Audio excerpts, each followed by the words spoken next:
नमस्कार, India voice पर स्वागत है आपका। मैं हूं आपके साथ प्रियंका मिश्रा। यूपी उपचुनाव की जंग के बीच फूलपुर से फेमस हुई राहुल अखिलेश की जोड़ी पर फूलपुर में ही ग्रहण के काले बादल मंडरा रहे हैं। दरअसल उपचुनाव से पहले लगातार भाईचारे के दावे के बीच अब 50-50 के फॉर्मूले को लेकर सपा कांग्रेस में टकराव की खबरें सामने आ रही हैं, जिसको लेकर जहां फूलपुर में सपा सुप्रीमो अखिलेश यादव ने पीडीए की रणनीति को आगे बढ़ाते हुए इंद्रजीत सरोज के कंधों पर जिम्मेदारी सौंपी है, तो वहीं कांग्रेस भी इसे पुश्तैनी सीट बटाकर गठबंधन पर दबाव बना रही है। जिसके बाद अंदर खाने चर्चा तो यह भी है कि कांग्रेस 5 सीटों पर दावेदारी का दबाव बना रही है, मगर अखिलेश की मंशा क्या है, ये बड़ा सवाल है, क्योंकि सपा की तैयारी और कार्यकर्ताओं का मनोबल इस बात की गवाही दे रहा है कि प्लान कुछ और ही है।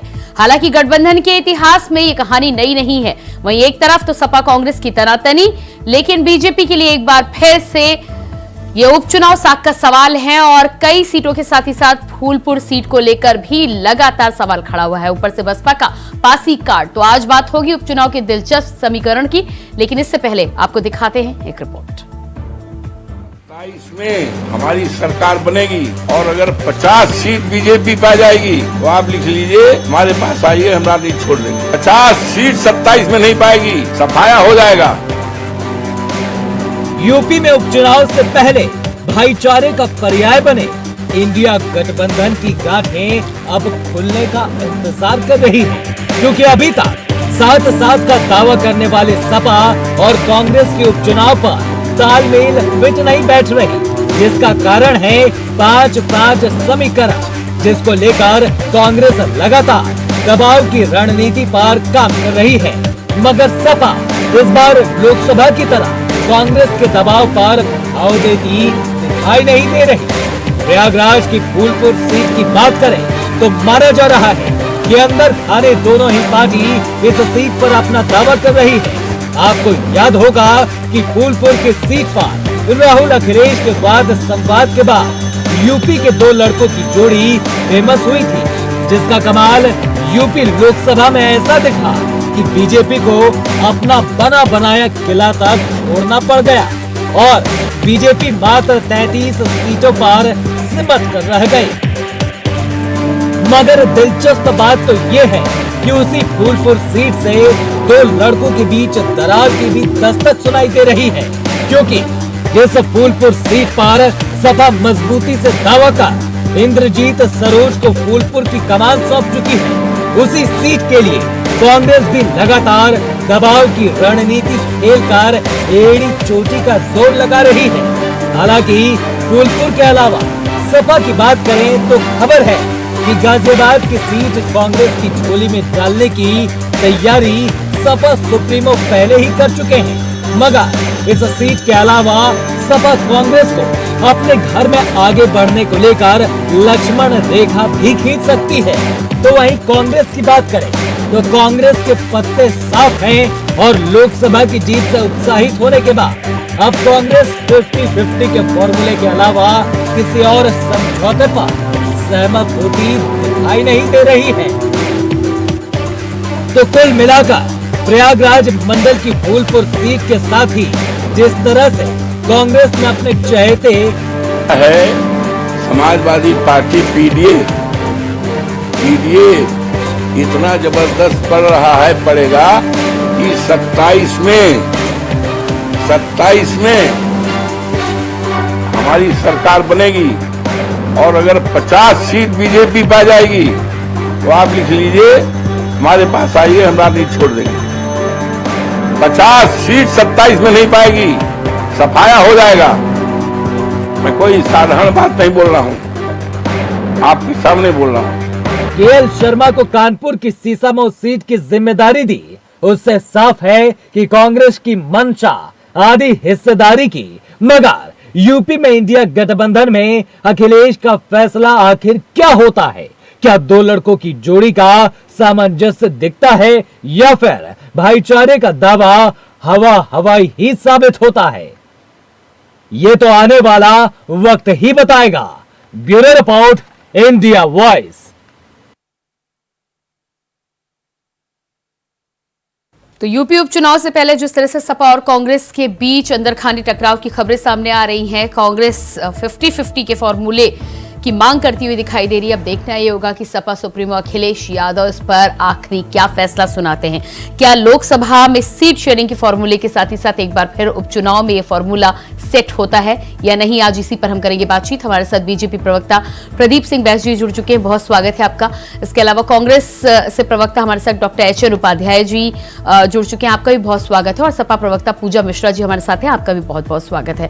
तो सबसे पहला सवाल यहाँ पर डॉक्टर एच.एन. उपाध्याय जी, आपसे ही पहला सवाल यहाँ पर होगा। जिस तरह से सपा और कांग्रेस के उपचुनाव को लेकर बात हो रही है और माना ये जा रहा है कि अब आप 50-50 के फॉर्मूले पर काम करना चाहते हैं, क्या कुछ कहना है आपका?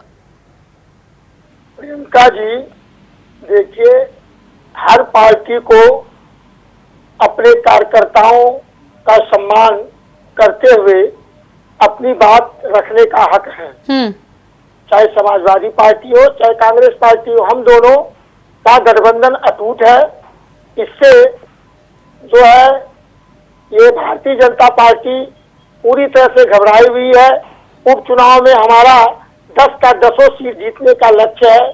जहाँ तक प्रभारी या पर्यवेक्षक नियुक्त करने की बात है, आप बताइए, हर विधानसभा में समाजवादी पार्टी के भी कार्यकर्ता वोटर है और कांग्रेस के भी हैं, तो अपने अपने संगठन को तो मजबूत करना है, तभी ना हम 10 सीट जीतेंगे। और रह गई आप 50 या 40-60, ये बात अलग है, ये हमारे ऊपर के नेतृत्व तय करेंगे। हर पार्टी को अपनी अपनी बात कहने का हक है और अधिक से अधिक सीट पर लेने का आकांक्षा रहता है।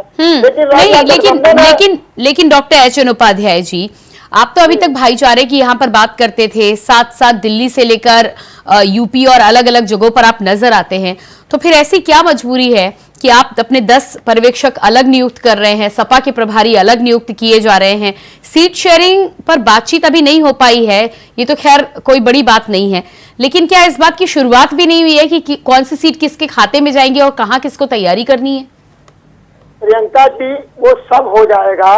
आप कह रहे हैं मैं अलग से नियुक्त कर रहा हूँ, अलग से नियुक्त कर रहा हूँ, भाई हमको अपने अपने संगठन को हम लोग अलग अलग भी मजबूत करेंगे, फिर संयुक्त रूप से होकर तभी मजबूत होगा। जिसको टिकट जो सीट मिलेगी वो सब दोनों पार्टियों की जिम्मेदारी है जिताने की। तो हमारे दोनों पार्टी के पर्यवेक्षक प्रभारी रहेंगे, तभी ना वहाँ समन्वय बनाकर हम भाजपा को हराएंगे और एनडीए को हराएंगे।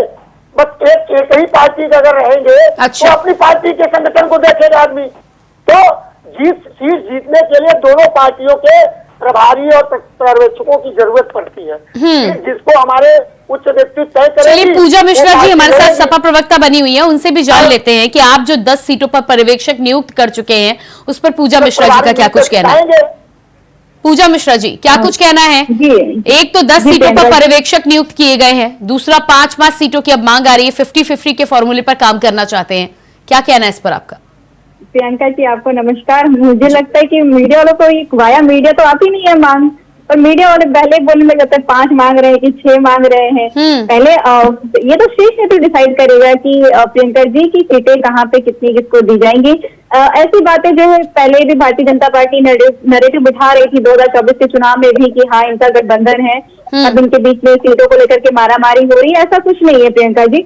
और जहां तक बात रही प्रभारी नियुक्त करने की, तो कांग्रेस ने अपने प्रभारी नियुक्त किए, उनकी अपना संगठन है तो संगठन के प्रभारी नियुक्त करेंगे। और अगर हमारा संगठन है तो हमने जो है 6 सीटों पर अपने प्रभारी नियुक्त किए गए हैं। और प्रियंका जी, जब 2024 का चुनाव हो रहा था तो आपको भी पता होगा कि समाजवादी पार्टी ने भदोही की सीट टीएमसी को दी थी और वहां के प्रभारी जो है किरण नंदा जी थे, तो हमारे पार्टी से हमारे पार्टी के सदस्य हैं, हमारे पार्टी से राज्यसभा के सदस्य रहे हैं। तो ये कहना है कि नहीं अगर किसी और के प्रभारी नियुक्त हो रहे तो संगठन तो उनका है ही, संगठन तो कार्य करेंगे, उससे कोई परेशानी नहीं है। हाँ नहीं, लेकिन पूजा मिश्रा जी 10 सीटों पर जिस तरह से कांग्रेस ने पर्यवेक्षक नियुक्त किए हैं, तो आपको ये बात आप इस बात से सहमत हैं कि वो 10 सीटों पर अपनी तैयारी कर रहे हैं, उसके बाद आप जितनी सीटें देते हैं गठबंधन में सामंजस्य होता है या नहीं होता है, लेकिन उनकी अपनी तैयारी चल रही है, इस पर क्या कहना है आपका? देखिए, तैयारी इंडिया गठबंधन की चल रही है। अगर जो है हमारे यहाँ पे प्रभारी नियुक्त हुए, उनके पर्यवेक्षक नियुक्त हुए, तो हमारी तो तैयारी चल रही है। हमारी तैयारी चल रही है कि संगठन को मजबूत करके किस तरीके से हम जमीन पर जनता के बीच में रहें, और इंडिया अलायंस की तैयारी चल रही है। आप कांग्रेस की अलग कह रही हैं, समाजवादी पार्टी की अलग कह रही है, पर हमारी जो तैयारी चल रही है वो चल रही है इंडिया अलायंस की। और इंडिया अलायंस जो है, अब अगर आप फुलपुर की बात तो आपके करें, कहने का फुलपुर की मतलब है बात कांग्रेस करें- के जो 10 पर्यवेक्षक नियुक्त हुए हैं वो बाद में समाजवादी पार्टी के लिए काम करेंगे? बिल्कुल, जो हमारे भी नियुक्त अगर किसी के कांग्रेस की पार्टी के खाते में जाती है तो हम जो है उसके लिए कार्य करेंगे। नहीं, वो हम तो पहले तब काम अपने करेंगे ना जब आप मंत्रालय के लिए 50-50 के करेंगे। फॉर्मूले पर सहमत होंगे पूजा जी। नहीं, वो तो शीर्ष नेतृत्व डिसाइड करेगा। हमने कहा ना कि वाया ऐसा लगता है मीडिया के थ्रू आता है कि 50-50, नहीं, ऐसा कोई फॉर्मूला नहीं है।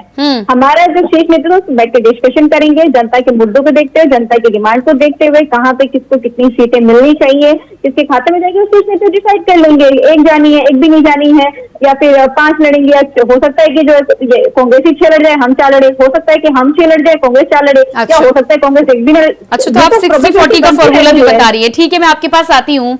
आपने बोला कि बीजेपी का नैरेटिव गढ़ा हुआ है। प्रदीप जी, क्या कहना है इस पर आपका? प्रियंका मिश्रा जी, मेरी आवाज आ रही है आपको? जी।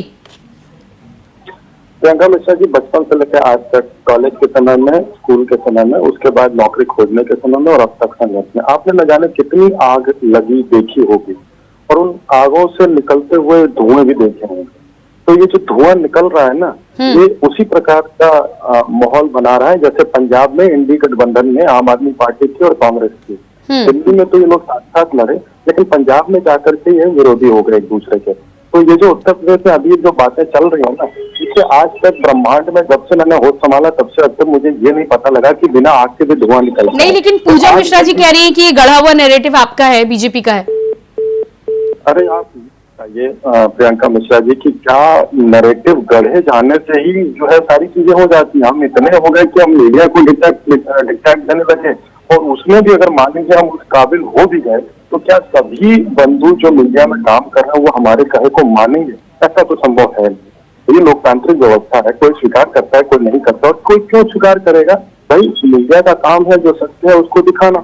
अब इनको सत्य जो दिख रहा है, जो प्रवल्लित हो रहा है, जो प्रफुल्लित हो रहा है, जिसका आगमन होने ही वाला है, अगर उसको आप जानबूझ के चाहे कि आप उसको झुठलाने का प्रयास करें, तो देखिए जनता जो है जनार्दन होती है, जनार्दन असल प्रभु होती है जनता।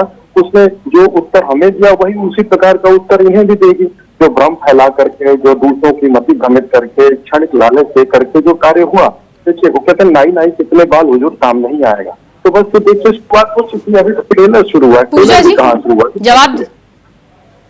ठीक है, पूजा जी के पास आते हैं। Doctor H Upadhyay ji, doctor H Upadhyay ji, मुझे सुन पा रहे हैं आप? आती हूं मैं आपके पास वापस लौटकर। प्रदीप जी, लेकिन जिस तरह से लगातार समाजवादी पार्टी और डॉक्टर एच उपाध्याय जी, मुझे सुन पा रहे हैं आप?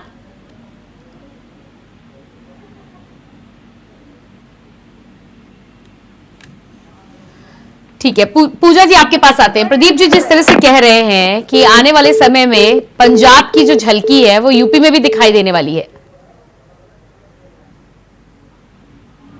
पूजा मिश्रा जी शायद टेक्निकल दिक्कत आ रही है। प्रदीप जी आपके पास ही मैं वापस आऊंगी। समाजवादी पार्टी और कांग्रेस को लेकर लगातार जिस तरह से हम बात यहां पर कर ही रहे हैं, 50-50 के फॉर्मूले को लेकर अंदर खाने खबर जरूर आ रही है। हालांकि अभी उपाध्याय जी और पूजा मिश्रा जी दोनों इस बात को मानने को लेकर तैयार नहीं हैं, लेकिन लोकसभा चुनाव में भी जिस तरह से कई सीटों पर बात अटकते अटकते 17 सीटों पर कांग्रेस कहीं ना कहीं रही थी और उसके बाद 6 सीटें जीतकर निकलकर सामने आई है। क्या लगता है आपको कि सपा सुप्रीमो अखिलेश यादव 27 से पहले उपचुनाव में 5 सीटें कांग्रेस के हवाले करेंगे? ये देखिए, वो करेंगे नहीं करेंगे ये तो उनके विवेक पर निर्भर करता है, ये उनकी आपसी सहमति और उनकी साठगांठ पर निर्भर करता है। हम लोग कौन होते हैं उस पर अपनी टिप्पणी देने वाले, देंगे नहीं देंगे? देखिए, आप अगर देखें तो गठबंधन की सरकारें 98 में और 98 तक रही। 2 वर्षों में आई.के. गुजराल साहब, देवेगौड़ा जी प्रधानमंत्री थे, 2 प्रधानमंत्री थे, और कितने दिनों तक इन्होंने शासन किया ये भी हम सभी जानते हैं। तो जो गठबंधन वाला कार्यक्रम चला था उस और अभी का ये जो गठबंधन है, इंडी गठबंधन केवल भ्रम के आधार पर सीटें उनकी बढ़ी हैं। अन्यथा लोकतांत्रिक व्यवस्था में जिसके दल की संख्या ज्यादा होती है वो शासन में होता है। भारतीय जनता पार्टी के नेतृत्व वाली सरकार है। आप अगर इसी पे, ये एक्चुअली क्या खुशफहमी थोड़ी लंबी चल गई, एक दिन पहले समझ में आती है, ये तो काफी लंबी चल गई, लेकिन अब जब खुशफहमी लंबी चली है तो उसका रिजल्ट भी आएगा। तो खुशफहमी से ना आपसी सामंजस्य नहीं बनता है। दोनों दलों की लड़ाई आप देख रही हैं। अब ये एक कमरे में होती है, इनकी समन्वय समिति में होती है, तो बात समझ में आती है। अपने मीडिया के माध्यम से खबरें बाहर आ गई, तो इस पे तो कोई भी हमारे लोकतांत्रिक व्यवस्था में कोई व्यक्ति हो कमेंट करेगा, तो मैं अगर मैं उस पर कमेंट करूं तो मैं कहूंगा कि सिर्फ अव्वल बाल नीचोवल दोनों होगा। ठीक है, आती हूँ मैं आपके पास। Doctor H N. उपाध्याय जी, बार बार जिस तरह से सीटों की मांग को लेकर, हालांकि अभी पूजा जी का ये भी कहना है कि शीर्ष नेतृत्व इस पर बातचीत करेगा, लेकिन चाहे फूलपुर सीट की बात हो, गाजियाबाद सीट को लेकर हालांकि माना जा रहा है कि कांग्रेस के खाते में ये सीट लगभग जा चुकी है, लेकिन 5 सीटों को लेकर जिस तरह से खबरें सामने आ रही हैं, इस पर आप मुहर लगाते हैं नहीं लगाते हैं तो बात की बात है, लेकिन एक बात तो तय है कि आप तोप के लाइसेंस की बात करें तो तमंचे का लाइसेंस तो मिल ही जाएगा।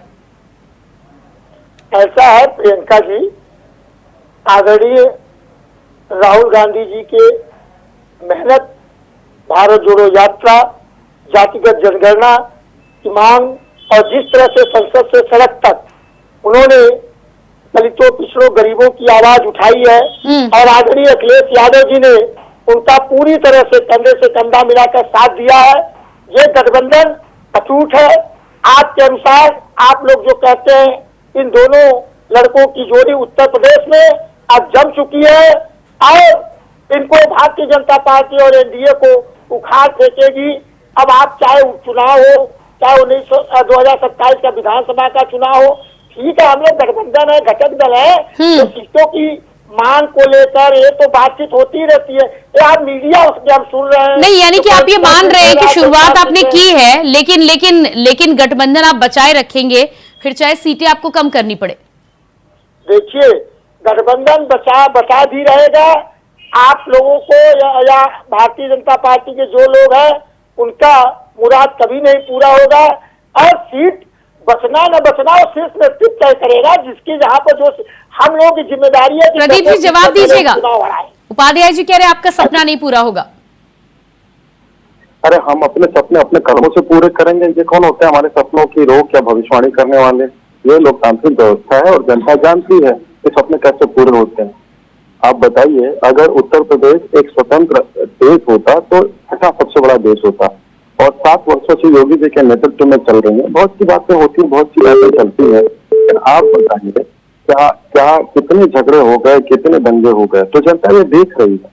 तो लोकसभा का चुनाव था जहाँ पे हमारी थोड़ी कमियां थी और इनका भ्रम था। ये विधानसभा का चुनाव है, बहुत अच्छा उत्तर मिलेगा।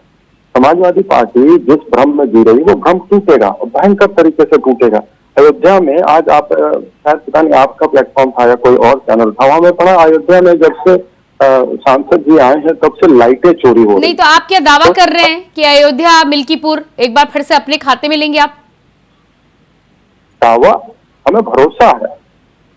अच्छा, पूजा जी क्या कहना है इस पर आपका? देखिए, भरोसा करने से कोई रोक नहीं सकता है किसी को। आप चाहे मिथ्या भरोसा करिए, चाहे विराज करिए, चाहे मृग तृष्णा करिए, आपकी मर्जी है। मैं बोला ना, लोकतांत्रिक जो है व्यवस्था है, तो लोकतांत्रिक व्यवस्था में आपको कसूरी ढूंढिए तो मृग तृष्णा की तरह कसूरी ढूंढिए, हमें आपत्ति नहीं है। हम तो प्रियंका जी जनता के बीच में रह करके जनता के हित के लिए, जनता के मुद्दों को मुखर होकर के उठाते हुए जनता के लिए कार्य कर रहे हैं। आप बार बार फूलपुर की बात करते हैं, मैं फूलपुर विधानसभा में ही रहती हूँ और 2024 में जो इलेक्शन हुए थे, भले इनका जो सांसद हुआ है प्रियंका जी, पर ये फूलपुर विधानसभा हारे हैं। तो ये तय बात है कि आप कार्य नहीं किए हैं। इन्होंने बोला ना कि लोकतांत्रिक व्यवस्था है, भाजपा के प्रवक्ता ने, तो लोकतांत्रिक व्यवस्था है, जनता अपने कार्यों के लिए बीजेपी पर तो निशाना आपने साध लिया पूजा जी, लेकिन अभी कांग्रेस और सपा की जो बात हो रही है, आप भी तैयारी करें, कांग्रेस भी तैयारी। कांग्रेस का तो ये भी कहना है कि उनकी पुश्तैनी सीट है, गांधी परिवार का नाम वहां पर चलता है, इसलिए वो मांग कर रहे हैं। तो क्या कांग्रेस के खाते में जाएगी? ये तो शीर्ष नेतृत्व डिसाइड करेगा, क्योंकि देखिए प्रियंका जी, जब जो है नेहरू जी यहाँ से चुनाव लड़ा करते थे तो लोहिया जी भी यहीं से चुनाव लड़ा करते थे, जो डॉक्टर मनोहर लोहिया जी, और हालांकि उनके अगेंस्ट से चुनाव वो हारे भी थे। उस वक्त जो है नेहरू जी ने उनको फिर भी मंत्रालय में रखा था आपने। और भाजपा मुझे लगता है कि बोलने के अधिकारी नहीं है, जहाँ पे हमारे यहाँ पे अभी ऐसा नहीं हो रहा है कि एक ही दल में हम लोग रहते हुए अलग अलग मीटिंग कर रहे हों, जैसे कि मुख्यमंत्री अलग मीटिंग कर रहे हो, उप मुख्यमंत्री अलग मीटिंग कर रहे हो। फूलपुर की जिम्मेदारी आपको पता है भाजपा ने दी हुई है केशव प्रसाद मौर्य जी को, जो अपना विधानसभा हार जाते हैं, अपना पूरा जिला हार जाते हैं। और ऐसे योगी आदित्यनाथ जी जो है मिल्कीपुर जो है लेकर के चुनाव देखेंगे कि 2 विधानसभाएं डिवाइड की गई है। देखिए बहन है और ऊपर से समाजवादी पार्टी के नेत्री हैं, तो मेरा तो ना नैतिक अधिकार बनता है, ना मैं किसी प्रकार का अधिकार बनता है कि मैं उनकी बातों को काटूं। ऊपर तो फूलपुर क्षेत्र से आती हैं, तो बगलों में हुई बनारस मेरा घर है, तो बहुत सारी रिश्तेदारियां जुड़ गई, तो मैं तो इनके सम्मान में कोई गुस्ताखी कर ही नहीं सकता। मैंने कहा कि देखो लोकतंत्र में सभी स्वतंत्र है बोलने के लिए। मैंने बोला, पूजा बहन ने बोला, तो वो बोल रही है, तो मैं तो देखिए, जनता चुनाव के पहले कल अपनी बातें करते हैं और चर्चाएं करते हैं, लेकिन अब हमारी तो बहन हुई, तो मैं इनके खिलाफ में कैसे बोलूं? मैं नहीं बोलूंगा। अब आते हैं पार्टी की बात पे, तो जहां तक कांग्रेस और समाजवादी पार्टी की बात है, देखिए यही एक ऐसी सीट होगी जो दोनों दलों ने अपनी आंख गड़ा के रखी है। एक को परंपरा और एक को अपने नए ध्रुवीकरण, अपने नए स्थल, झंडा गाड़ने का नया स्थल। तो कांग्रेस तो भैया लेगेसी को बोलेगी कि हमारी तो लेगेसी रही है नेहरू जी से लेकर पता नहीं कौन तक। ऊपर से समाजवादी पार्टी के अगर हमने इस सीट को हथिया लिया तो प्रत्यक्ष, देखिए राजनीति में लेयर्स ऑफ मीनिंग होती है। कोई एक बात होती है, उससे कई मतलब निकलते हैं। तो अब आप देखिए कि समाजवादी पार्टी अगर उस सीट पे जीत जाती है तो कहेगी हमने तो ये छत्र हासिल कर लिया। और उत्तर प्रदेश में एक एक सीट महत्वपूर्ण होती है, एक एक सीट के मायने महत्वपूर्ण होते हैं, उनकी बातें महत्वपूर्ण होती है। तो देखते हैं सपा उस चुनाव लड़ती है या कांग्रेस चुनाव लड़ती है, लेकिन चलिए पूजा जी, आप शीर्ष नेतृत्व की बात कर रही हैं, ठीक है, शीर्ष नेतृत्व इस पर फैसला लेगा, लेकिन कई सीटों को लेकर और 50-50 की मांग को लेकर जिस तरह से बात चल रही है, कुछ सीटें तो होंगी जिस पर बात अब तक आई होगी कि कांग्रेस को ये सीटें पार्टी में मीटिंग में चर्चा होती होगी, इस बात को लेकर कुछ क्लैरिटी होगी कि कौन सी सीटें कांग्रेस के खाते में। जिस तरह से गाजियाबाद की सीट, गाजियाबाद के अलावा खैर सीट को लेकर मैं आपसे ये जानना चाहती हूँ कि क्या कोई सीट कांग्रेस को लेकर तय हुई है अभी तक? देखिए प्रियंका जी, जब कोई सीट लेकर के तय हो जाएगी तो बिल्कुल आपको सबसे पहले इन्फॉर्म किया जाएगा। मीडिया हाउसेस मुझे लगता है सबसे पहले इन्फॉर्म किया जाता है कि हाँ सीटें तय हो गई है। पर ये जो शीर्ष नेतृत्व है हमारे, वो बैठ करके डिसीजन लेंगे, वो डिसाइड कर रहे हैं कि हाँ कौन कहाँ से लड़ सकता है, किसके पक्ष में कौन सी सीट रहनी जो है जरूरी रहेगी। वो जो है इंडिया अलायंस के घटक दल बैठेंगे, हमारे शीर्ष नेतृत्व बैठेंगे, कांग्रेस के शीर्ष नेतृत्व बैठेंगे, उस पर डिसीजन लिया जाएगा। प्रियंका जी, लेकिन एक बात बिल्कुल तय है कि हम जो है 10 की 10 सीट पे इंडिया अलायंस मजबूती के साथ में चुनाव लड़ेगी। और हम जो हमारा संगठन है, हम जमीन पे इस तक रह करके कार्य कर रहे हैं और करते हुए जो है आगे बढ़ते हुए। और ये बाई इलेक्शन अभी जैसे कि भाजपा के प्रवक्ता ने बड़ी अच्छी बात कही कि अरे पास के हैं, मुझे लगता है कि अच्छी बात है, बनारस के रहने वाले हैं तो बनारस की सुविधाएं भी देख रहे होंगे। और मैं बीएचयू जाती हूँ, मैं रिसर्च करती हूँ, तो मैं जाते हैं तो बीएचयू तो मुझे जो है अगर आप पहुंच गए बस स्टैंड से और बीएचयू जाने में, बनारस हिंदू यूनिवर्सिटी जाने में लगभग, अगर मुझे रैपिडो करना पड़ता है क्योंकि अदर कुछ आप ले लेंगे ना तो आपको पता नहीं घंटे लग जाएंगे। तो रास्ते पर इनकी जानकारी होगी, आपके सांसद जी हैं, प्रधानमंत्री भी है देश के, प्रश्न भी कर लिया तो बेहतर होगा। तो जनता ये सारी चीजें भी देख रही है, तो जनता इसीलिए इंडिया अलायंस को वोट करेगी। रुको, अब तो तुम हमारी जूनियर भी हो गई बीएचयू में, तुम रिसर्च कर रही हो, आप तब तो मेरा अधिकार और हो गया। तो कंफर्ट जोन में न पढ़ाई होती है और न सक्सेस मिलती है। तो अगर आप पीएचडी खराब कर रहे हैं, आप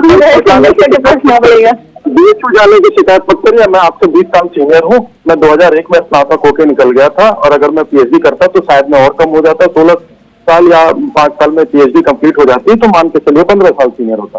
तो मैं एक अनुभव से, व्यक्तिगत एक छोटी बहन की तरह से आपको बता रहा हूँ, कंफर्ट जोन में न कोई सक्सेस मिलती है, न कोई पढ़ाई मिलती है।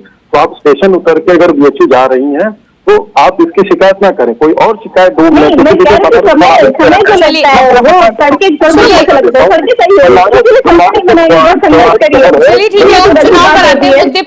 मुद्दे पर आते हैं और शिकायत कर लीजिएगा। मैं बता रहा हूँ, बेहतर है, ये शिकायतें भी कभी कभी होनी चाहिए, आईना दिखाना जरूरी है। ठीक है, आपने उस पर जवाब भी दे दिया। लेकिन doctor H N Upadhyay ji, मुद्दे पर मैं आती हूँ।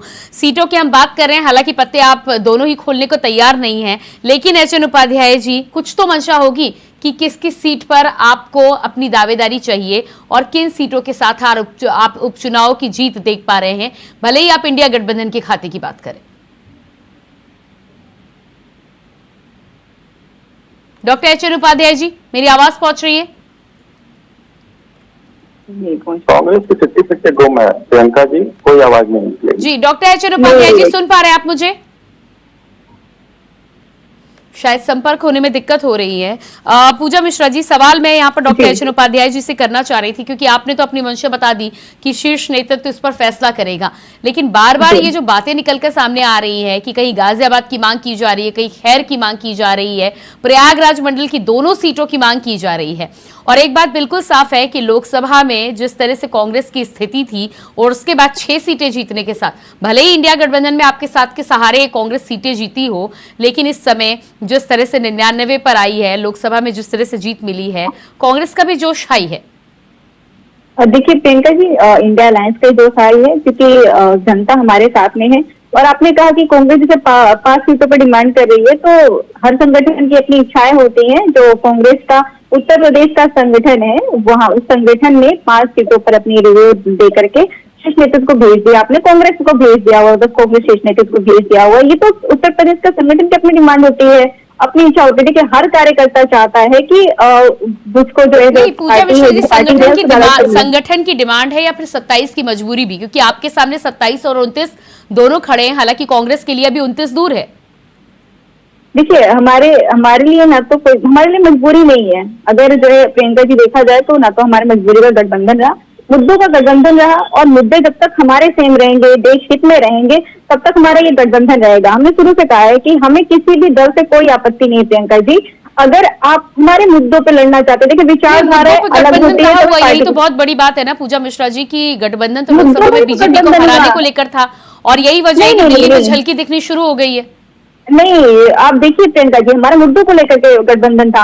हम कह रहे हैं अग्निवीर व्यवस्था खत्म होनी चाहिए। ऐसा तो है नहीं कि कांग्रेस अलग मुद्दा कह रही है, हम अलग मुद्दा कह रहे हैं। हम कह महंगाई कम होनी चाहिए, महिलाओं की सुरक्षा होनी चाहिए, रोजगार मिलने चाहिए, ये सारे हमारे कॉमन मुद्दे रहे हैं। आपको पता है कि पार्टियों की विचारधारा अलग होती है, और गठबंधन तभी होता है जब आपके मुद्दे सेम होते हैं। तो जनहित के मुद्दे हमारे सेम थे। जब हमारे मुद्दे जिस भी दल से मिलेंगे, वो दल हमारे साथ रहना चाहेगा तो हम रहेंगे। जब मुद्दे विपरीत हो जाएंगे तो हम विपरीत हो जाएंगे। हम कांग्रेस के अगेंस्ट तब थे जब इमरजेंसी लगी हुई थी, हम भाजपा के अगेंस्ट आज हैं क्योंकि भाजपा सही कार्य नहीं कर रही है। कल को अगर भाजपा सही कार्य करेगी तो हम जाएंगे। ठीक है प्रदीप जी, अपनी बात रखिएगा। प्रियंका जी देखिए, बड़ी गंभीर बात मैं रखना चाह रहा हूँ। ये चुनाव के शोर में या बाकी सारे शोर में इंडिया गठबंधन के सरकार वाली कलकत्ता में भी एक घटना हुई है। अगर हम कहें निर्भया पार्ट 2 तो कोई अतिशयोक्ति नहीं होगी। कितने बड़े नेताओं ने उससे शोक व्यक्त किया या उससे जांच की मांग की, एक बड़ा महत्वपूर्ण विषय है और बहुत ही गंभीरता से इसको देखा जाना चाहिए। लेकिन आप देख लीजिए कितने गठबंधन के कितने बड़े नेताओं का उस पर आया थी। तो ये सारी बातें नेता ही नहीं, जनता भी देखती है कि आपका रिस्पांस क्या रहा उस पर। और ये जो चुनाव हो रहा है, ये मुद्दा उन चुनाव में जरूर जनता के मन में रहेगा। ठीक है, ये तो आने वाला समय बताएगा। प्रदीप जी, समय मेरे पास नहीं है, माफ कीजिएगा। बहुत बहुत धन्यवाद आप सभी का देना चाहूंगी। Pradeep ji, doctor H N Upadhyay ji और पूजा मिश्रा जी, बहुत बहुत धन्यवाद जुड़ने के लिए। तो उत्तर प्रदेश में जिस तरह से उपचुनाव से पहले सपा और कांग्रेस के बीच अंदर खाने संग्राम और घमासान की खबरें सामने आ रही है, माना तो ये भी जा रहा है कि 50-50 के फॉर्मूले को लेकर कांग्रेस आगे बढ़ना चाहती है, लेकिन अखिलेश इस चाल को आगे बढ़ने देना चाहते हैं या इस चाल पर पूर्ण विराम लगाते हैं। ये आखिरकार अखिलेश का फैसला ही तय करेगा कि उत्तर प्रदेश में 2 लड़कों की जोड़ी या इंडिया गठबंधन किस तरह से किस चाल से आगे बढ़ता है। हालांकि इसमें अभी वक्त है और आने वाला उपचुनाव, आने वाला सपा का फैसला इस पूरी बात पर अपनी बात तय करेगा कि 2 लड़कों की जोड़ी कहां तक आगे बढ़ पाती है। फिलहाल हमारे इस खास कार्यक्रम में इतना ही। खबरों के लिए बने रहिए इंडिया वॉइस के साथ। मुझे दीजिए इजाजत, नमस्कार।